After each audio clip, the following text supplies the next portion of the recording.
Hey folks, so let's do a really simple explainer of what ChatGPT is. So at its core, it's a virtual assistant that is powered by AI technology from the company OpenAI that you may have heard of. But it's not just any AI. So it's built on a foundation which is called generative artificial intelligence, which we will talk about during the course of our time together. And we also call this type of AI a narrow AI, and we'll explain that later too. But basically, what this all means is that it doesn't just follow a preset bunch of commands.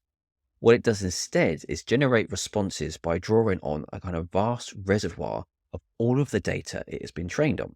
So we can imagine it like a chatbot on steroids. So it's capable of answering a variety of questions, it can assist with diverse tasks, and it can engage in fluid conversations with you.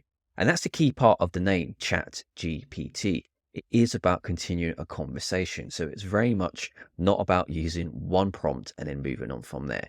Now, you'll often hear generative AI tools like ChatGPT classed as a large language model.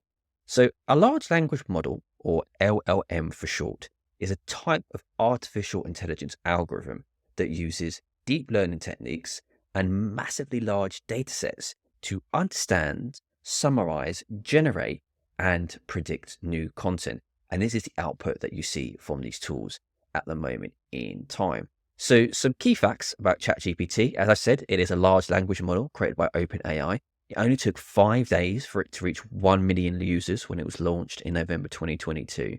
And it has 1.6 billion visits a month, which is crazy.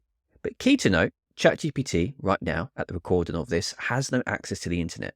So it is not aware of events post the end of 2021 where its training data set. I hope that's helpful, and I will talk to you in the next video.